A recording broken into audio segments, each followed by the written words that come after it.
pense qu'une égérie, c'est une personne qui est faite pour inspirer finalement un créatif et qui parfois est une source d'inspiration tellement florissante que du coup on a tendance à se focaliser sur elle, voilà tout. Des moments où Rihanna ou Beyoncé arrivent dans une pièce, on sait ce que ça fait à la pièce. Et ce qui est en plus intéressant et le plus magique, c'est que ce type de sublime marque et de sublime créateur, ils recherchent une connexion authentique avec des personnes qui croient en leurs produits et leur vision et vice-versa. Je crois que quand on pense à un look, je pense vraiment déjà au talent. C'est-à-dire que on fait pas un look pour faire buzzer en fait. On fait un look pour que la personne soit bien, se sente belle et soit en confiance.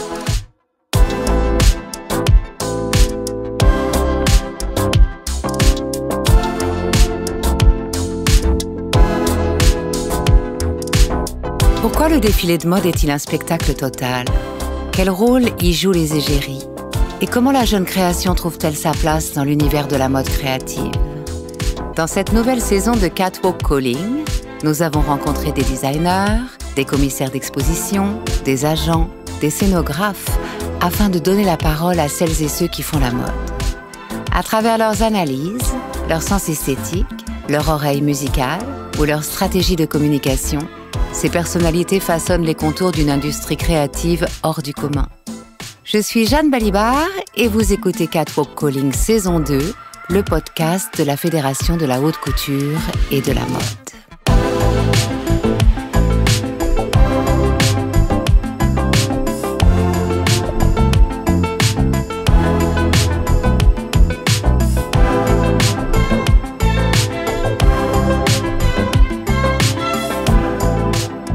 Isabelle Huppert chez Balenciaga, Adrienne Brody chez Lacoste, Rihanna chez Dior.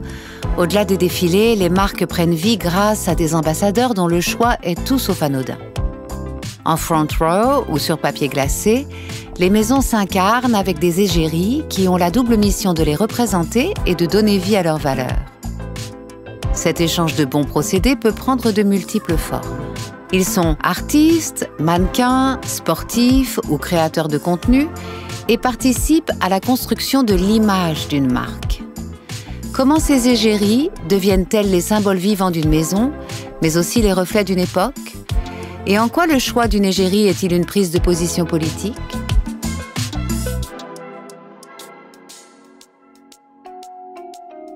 Alors une égérie, ça a beaucoup de sens dans le monde d'aujourd'hui. Youssef Marki est fondateur de l'agence Marki. Son travail consiste à trouver la bonne personne en fonction du contexte et des besoins d'une marque. L'agence Marki collabore avec des marques de luxe et des médias dans le choix de leurs égéries. Je dirais le sens le plus simple et le plus communément admis, c'est une personne qui va incarner un certain rôle pour une marque, pour ses produits et surtout pour ses valeurs. Ce mot « égérie » a largement évolué. À l'origine, les égéries sont des femmes qui inspirent des hommes politiques, des écrivains ou des artistes. Le terme était donc synonyme de muse et se conjuguait uniquement au féminin. Aujourd'hui, on l'associe naturellement au monde de la mode, mais aussi au genre masculin. Ces égéries, de par leur parcours artistique ou personnel, permettent de refléter des idéaux, des valeurs et des imaginaires que la marque souhaite mettre en avant. Les critères sont nombreux car les enjeux sont de taille. Il faut que ce soit inclusif et représentatif, il faut que ça puisse en fait parler à la totalité de la clientèle de la marque et même que ça puisse parler à la démographie que la marque n'a pas. Ça devient un outil assez important pour débloquer l'accès à certaines communautés et à certaines tranches de clientèle que les marques n'ont pas forcément au moment M et qui motivent leurs besoins d'une égérie. Au-delà de l'aspect commercial, le choix d'une égérie est aussi un enjeu stratégique. Celle-ci doit être en adéquation avec l'esthétique de la marque et ses valeurs, puisqu'elle va y accoler son nom, parfois pour toujours. Par exemple, la maison Givenchy est indissociable de l'élégance d'Audrey Hepburn. Et les mots de Marilyn, qui affirmait ne porter que quelques gouttes de Chanel numéro 5 pour dormir, continuent de donner au parfum une aura de sensualité. Collection dans la bousculade pour Karl Lagerfeld chez Chanel, mais toujours avec Claudia pour commencer. Aucune autre reine n'a encore pris sa place. Nous, évidemment, par exemple, quand on travaille avec Jil Sander, on va évidemment pas faire le même casting que pour Jacquemus parce que ce ne sont pas des marques et des designers qui cherchent à dire la même chose. Il y a certaines personnes, elles sont plutôt intéressées par la personne physique, quel que soit son nombre de followers. Mais c'est intéressant de voir que les objectifs sont foncièrement différents d'une marque à l'autre, et c'est aussi pour ça que ça devient intéressant et quelque part faisable de varier les plaisirs d'une identité à une autre. Et une fois le choix de l'égérie arrêté, comment se passe concrètement sa collaboration avec une maison ? Les marques qu'on représente pour les relations célébrités, c'est vrai qu'on les accompagne sur la stratégie célébrité, le placement de produits sur la saison, le dressing, donc red carpet sur la saison, les castings pour les campagnes, les castings des ambassadrices, les contrats, etc. Et aussi un grand fer de lance qui est l'event attendance, c'est ça qui est beaucoup pour les maisons de mode, les front rows des défilés. Et en effet, c'est devenu un sujet très très central dans les marques de mode, le front row du défilé de la saison. Et c'est vrai qu'on travaille beaucoup avec nos clients sur la curation de ces invités sur chaque défilé, parce que déjà, il faut que ça ressemble à chaque personne. Afin que le style de chaque égérie reflète sa personnalité tout en mettant en valeur celle de la maison, on fait appel à des stylistes, comme Jonathan Huguet. Je suis styliste. Plus précisément, on appelle mon métier styliste photo. Et je suis aussi styliste pour des célébrités. Techniquement, j'appelle les gens avec qui je travaille des talents, parce que c'est un peu le langage commun pour parler aux gens du métier.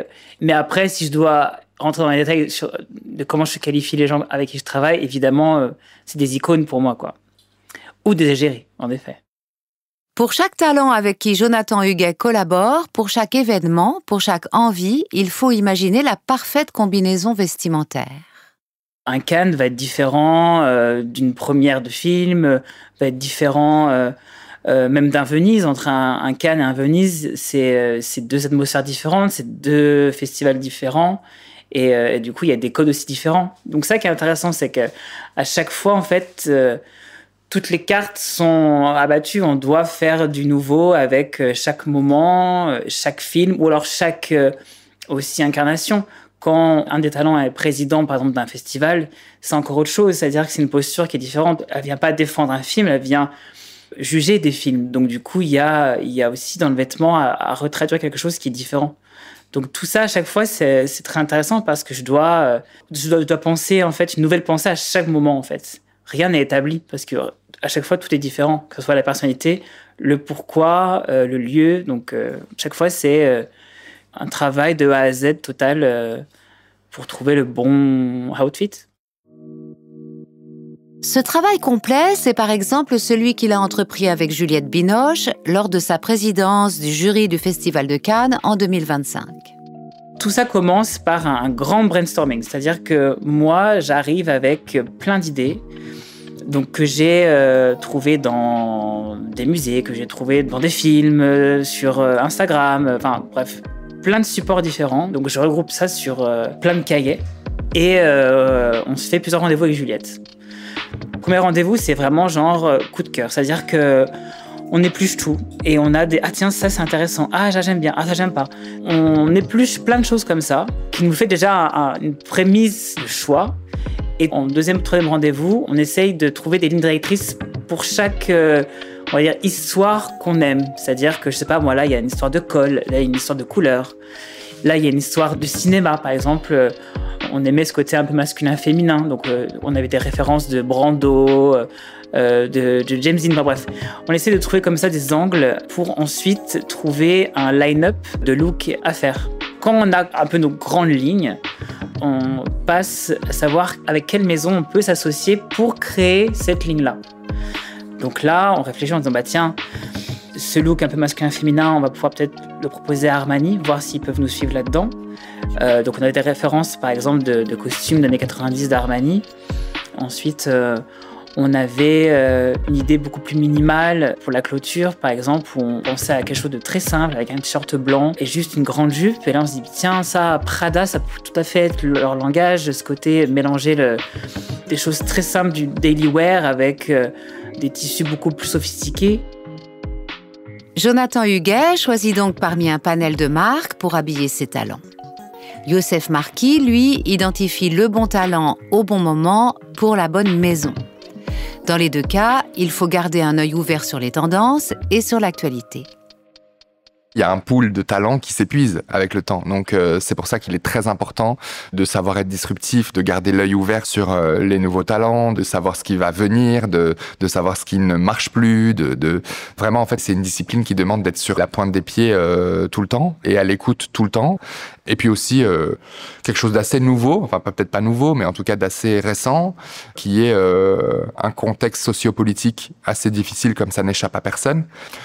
Ça complique le choix de la sélection de certaines personnes pour certaines marques parce que en fonction de tel ou tel parti pris politique, en fonction de telle ou telle affiliation, en fonction de...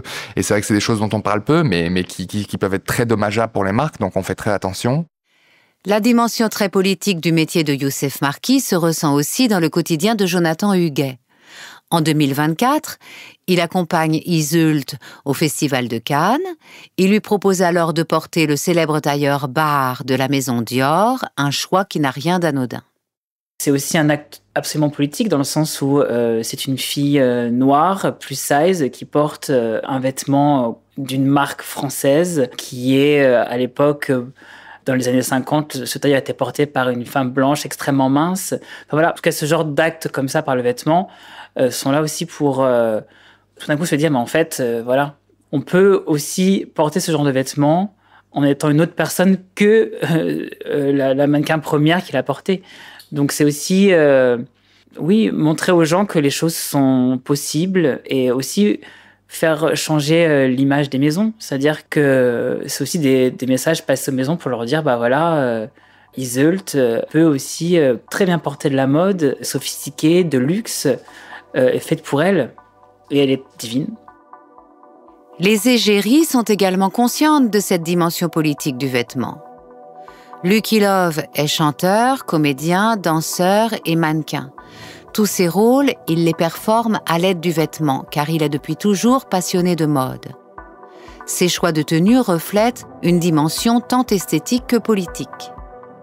Quand j'ai imaginé ma performance aux Victoires de la musique, je voulais vraiment que ce soit une performance globale et qu'elle soit politique, mais qu'en même temps, elle soit high fashion. Je me suis inspiré vachement du défilé haute couture de Valentino d'Alessandro Michele, avec ses grandes écritures comme ça, très contemporaines, sur un écran digital. Du coup, j'ai fait appel à Alessandro Michele, qui a dessiné ma tenue pour les Victoires de la musique. Donc, il m'a fait une cape toute brodée de cœur pour rappeler Lucky Love. Puis aussi pour mes danseurs, je voulais qu'ils soient cagoulés. Et comme la plupart de mes danseurs étaient des personnes aussi soit non-binaires, soit des personnes trans, je voulais justement qu'on puisse totalement dégenrer leur corps. Et du coup, on était tous égaux. Enfin, il y avait quelque chose comme ça de très beau. Et puis, je leur avais mis aussi, en hommage à Martin Margiela, des cagoules. Et j'aimais bien cette idée-là aussi, parce qu'en fait, au début de la performance, ils enlevaient leur cagoule comme ça. Du coup, la cagoule devenait comme finalement ce qui permettait à mes danseurs d'avoir une anonymat de genre. J'aimais bien ça. Du coup, je travaille toujours comme ça. Certains talents de Jonathan Huguet sont, comme Lucky Love, des encyclopédies de mode. C'est notamment le cas d'Isabelle Huppert. Il se souvient encore de leur parti pris stylistique à l'occasion de la Mostra de Venise 2024, dont elle était présidente du jury. Isabelle est chérie de la maison Balenciaga depuis 5-6 ans, je dirais. Et là, vraiment, c'est un autre travail parce que du coup, avec cette maison-là, on a vraiment créé un langage aussi avec Isabelle. Et là, ça a été vraiment un travail d'égérie à designer. Car là, c'était vraiment genre des choses faites pour elle, précisément par Demna, par la maison Balenciaga. Et c'était comment, au sein de tout ce festival, trouver différentes manières d'être en Balenciaga pour Isabelle. Donc, il y avait cette robe d'ouverture rouge, très papale, très dramatique, avec ce côté Balenciaga un peu Cristobal, avec ses volumes assez forts. Et on voulait finir ensuite par une autre robe, pareil, très papale, mais blanche, immaculée, avec ce grand col et ce côté très 50. Et voilà, là, c'est encore un autre travail dans le sens où on est vraiment lié à une maison et c'est décortiquer les codes de la maison, trouver des manières différentes aussi de présenter un même talent durant toute cette période-là de festival, en fait.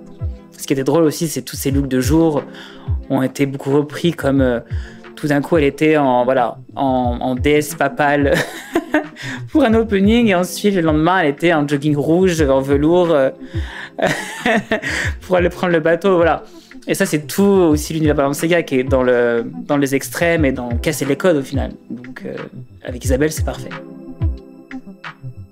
Les égéries occupent aujourd'hui une place stratégique à double niveau. Elles incarnent l'image de la marque dans les campagnes publicitaires, mais elles prolongent aussi cette présence dans l'espace public. Par exemple, de simples apparitions publiques de Rihanna ou Beyoncé portant les vêtements d'une maison suffisent à créer un moment. En fait, les égéries ont un certain rôle avec les marques aujourd'hui parce qu'il y a différents degrés, donc ça va de certaines amitiés très organiques à certains niveaux de contrat avec les marques qui sont ce qu'on appelle beaucoup dans la profession des relations de friends of the house, où là, souvent, ce qui marque la différence entre une friend of the house et une égérie, c'est la non-présence d'une campagne de publicité, où là, donc, c'est des gens qu'on engage et qu'on contracte à différents niveaux et dans différentes zones et géographiques du monde en fonction des objectifs de la marque pour plutôt être présent sur des événements ou représenter la marque dans leur vie, mettre les produits en avant, etc. Enfin, sortir le produit de l'univers de la marque et le faire rentrer dans leur. Ça, c'est vraiment une fonction première qu'on attend. Et jusqu'au niveau ultime, on va dire, d'égérie, où là, il s'agit vraiment d'embrasser complètement l'univers de la marque, d'être présente dans les campagnes de publicité, dans le contenu vraiment qui est mis en avant par la marque. Quand j'ai travaillé pour Chanel avec Karl Lagerfeld, on voulait montrer à l'époque que Chanel, ça pouvait très bien être porté par une femme des années 80, ce qui est aujourd'hui totalement évident, mais ne l'était pas à l'époque. Le fait d'être ambassadrice de la marque, c'était pas être mannequin juste, c'était parler de la marque, de l'histoire, du patrimoine, de ce qui s'y passait. Et c'est là où ça devient, le plus primordial en termes d'enjeux pour les marques. C'est ce haut de la pyramide en termes de représentation et de communauté. C'est là où on a besoin que ce soit le plus symbiotique parce que, étant donné qu'on n'a pas 1000 prises de parole et 1000 campagnes dans une saison ou une année, et du coup, le choix de ces personnages, j'ai envie de dire, qui vont vous incarner, il est assez primordial parce que c'est là, je reviens à ce que je disais avant, il y a un vrai sujet d'alignement esthétique, bien sûr, mais aussi de valeur et de personnes. Certaines collaborations vont bien au-delà du contrat. Lucky Love a eu la chance de nouer avec John Galliano une relation très particulière. Je pense qu'une fois qu'on passe dans les mains de John Galliano, on n'en ressort jamais indemne. Je pense que c'est quand même une des personnes qui a découvert les plus grands top modèles de ces années chez Dior. C'est lui qui a donné naissance à Kate Moss en tant que Kate Moss. Et il a donné naissance à Lucky Love en tant que Lucky Love. Il a offert au monde de me regarder avec ses yeux. Et comme il était fasciné par moi, c'est quand même... c'est magnifique de pouvoir être regardé par le monde entier au travers du prisme de John Galliano. Ce moment, au cours duquel John Galliano donne naissance à Lucky Love, c'est lorsqu'il lui propose de performer lors du défilé 2024 de Maison Margiela Artisanale, dont il est alors le directeur artistique. D'abord, John m'a contacté parce qu'il est tombé sur les réseaux sociaux sur Masculinity. Et il était obsédé par cette chanson. Et du coup, il m'a envoyé d'abord un message magnifique. Et puis, il a appelé mes équipes en disant « Je voudrais utiliser Masculinity pour le prochain défilé. Margiela, c'était prêt à porter. » Et moi, j'ai dit oui tout de suite parce que j'étais surexcité. Et puis, il m'a dit « J'aimerais refaire une version un peu plus romantique avec des violons. Est-ce que ça dérangerait Lucky que je la retravaille ?» Moi, pas du tout. J'étais super excité d'imaginer en plus que même lui, il allait retravailler sonorement ma musique. Je trouvais ça incroyable. Et donc, j'arrive au défilé. Et donc, je vais là-bas très intimidé. Il est plus intimidé que moi. Ça qui est complètement fou, c'est qu'il est très timide. Et puis, on parle tout le long du déjeuner. Et c'est un moment magnifique d'échange. Et puis, à la fin du déjeuner, un peu comme un petit garçon, comme ça, il me dit... Lucky, would you consider actually to sing and perform for the next couture show of Margiela? Et je suis un peu scotché à ce moment-là. Je lui dis yes, but on a déjà fait Masculinity. Puis il me dit non, mais maintenant je suis obsédé par ta nouvelle chanson qui est I Don't Need Your Love, que je faisais avec un gospel. Et il l'avait vu sur les réseaux sociaux pareil. Et il m'a dit mais je suis obsédé. Je suis complètement sur un nuage à ce moment-là. Je me dis waouh, quelle responsabilité et en même temps quel honneur. Et c'est incroyable quand on est artiste de pouvoir enfin travailler avec une personne qui nous a fait rêver. Moi, John, il me fait rêver depuis que j'ai 14 ans. Je fais ça. Magnifique moment pour moi. très étrange mais magnifique. Je me retrouve à chanter devant Kim Kardashian, Anna Wintour, quand même, c'est un vrai vertige, parce qu'en plus elles sont vraiment face à moi. Et après ça, en fait, je fais ma performance et puis John m'appelle dans sa loge et du coup je vais dans sa loge et puis il me dit I think you didn't have the applause you deserved because then the show was beginning so people couldn't actually applause. And so he told me like, would you consider to close the show? Je suis sous le choc. Et du coup, on donne naissance comme ça à une forme hybride. Et c'est ce que j'adore aussi avec John, c'est qu'il a toujours fait en sorte que la mode dépasse la mode. Et j'adorais pouvoir faire partie de ça. Pour Lucky Love, porter les vêtements de John Galliano a été un engagement total. C'est ce type de lien qu'il recherche dans chacune de ses collaborations. En ce moment, j'ai aucun contrat avec une marque prédéfinie. C'était une volonté de ma part. Parce que comme j'aime beaucoup, beaucoup la mode et que je suis amoureux de beaucoup de designers, moi, c'est un peu eux mes égéries en vrai.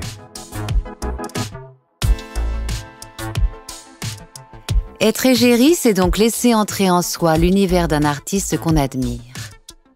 Le lien qui unit une maison ou un designer à une égérie ressemble à une osmose entre deux artistes et permet à l'un comme l'autre de grandir, évoluer, se réinventer.